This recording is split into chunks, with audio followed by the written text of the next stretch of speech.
Want to see how to turn a pile like this into a dream blanket like this? Don't go away.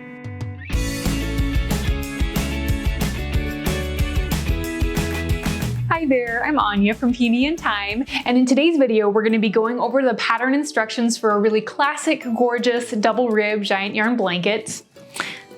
How pretty is this? I've had this yarn for a while and I just couldn't quite decide what pattern to use for it, and finally just decided to go with something really classic and gorgeous. How pretty is this? So this color is called Cabbage Rose.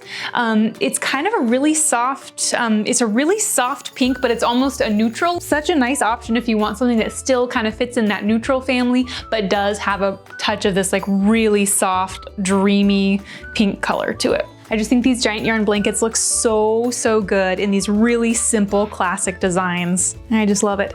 And super easy. Obviously all we're doing is the knit and the purl stitch. Yeah, so super easy, super fun, and super gorgeous. Let's get started.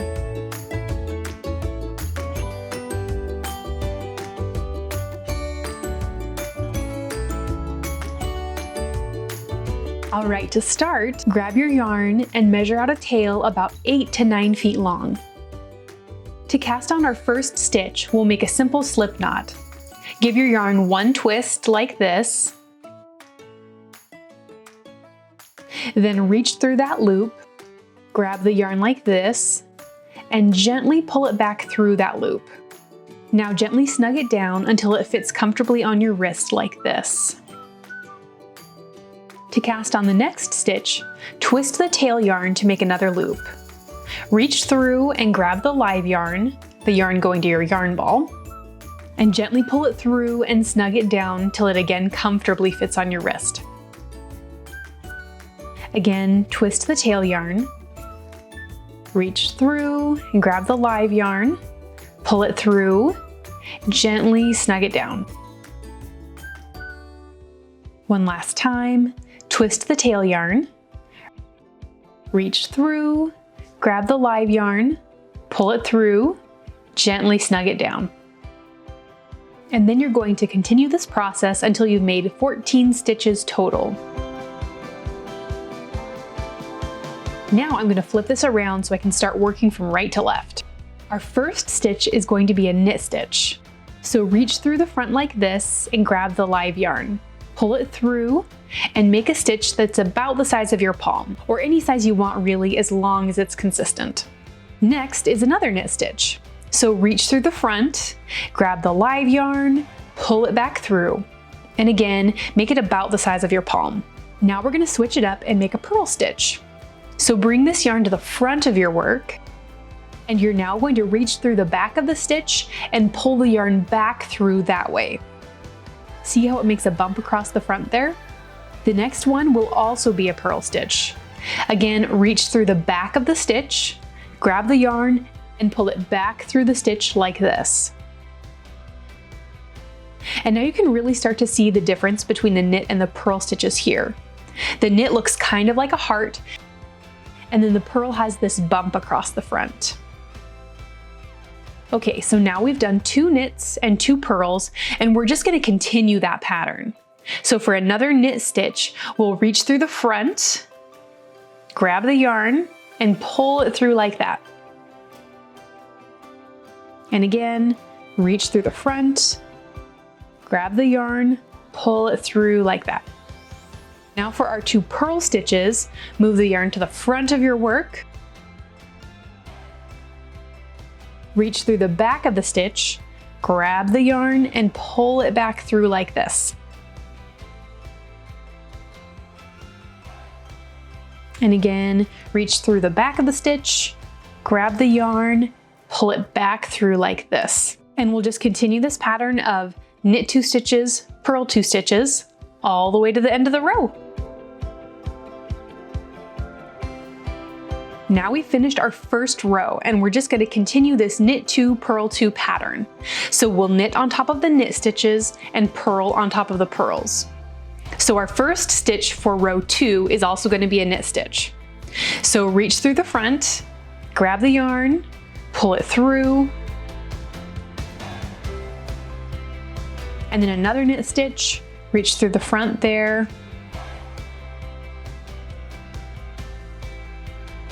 And now for the purl stitch, reach through the back of the stitch and pull it back through. And again for the second purl, reach through the back of the stitch, and you'll just continue this pattern of knit 2, purl 2, knitting on top of the knit stitches and purling on top of the purls to the end of the row.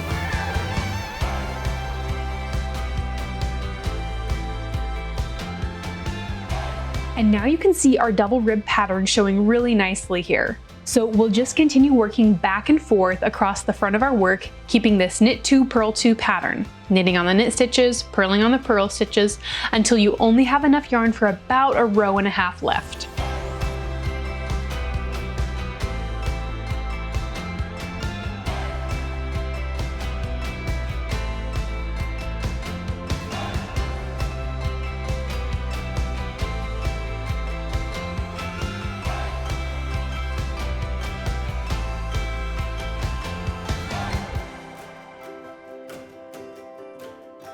Okay, we've got enough yarn for about a row and a half left, and it's time to cast off. So we'll knit one last row in our knit 2, purl 2 pattern, but we're going to make the stitches a little taller than they have been. See how these look maybe a couple inches longer than the stitches we have been making? We'll continue this across to the end of the row.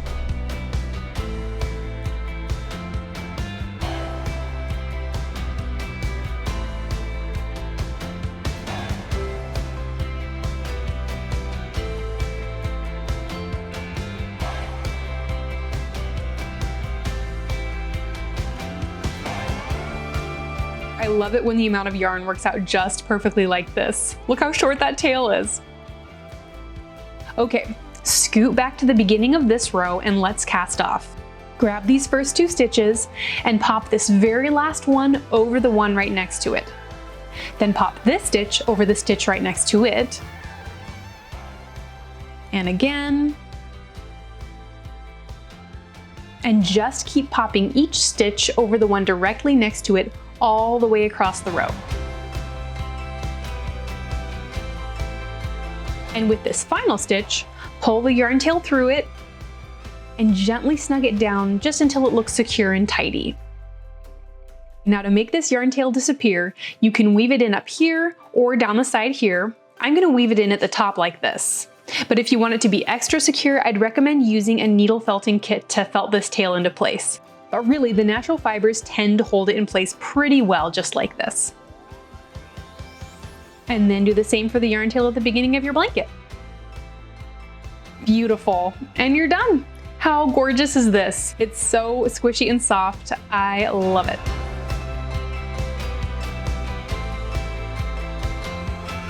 All right, thanks so much for watching. I hope that was fun and helpful. As always, if you have any questions, feel free to drop me a comment below and I'll do my best to get back to that. Also, one fun random PSA, as I've been doing more and more tutorials, I'm slowly becoming overrun with gorgeous giant yarn blankets and I'm running out of places to put them. So I'm going to start listing these in my Etsy shop, sort of the idea of like selling the floor model. So starting really soon, after I do a video, I will then list the blanket that I made in the actual video tutorial in my Etsy shop for a discounted rate, since it, you know, was used as a prop and wasn't something that was specifically made to order. So yeah, if you see something that you like in a video, I'll put the link in the comments below and it'll be up for a little bit, but it'll just be like a first come first serve special discounted item. So yeah, the end.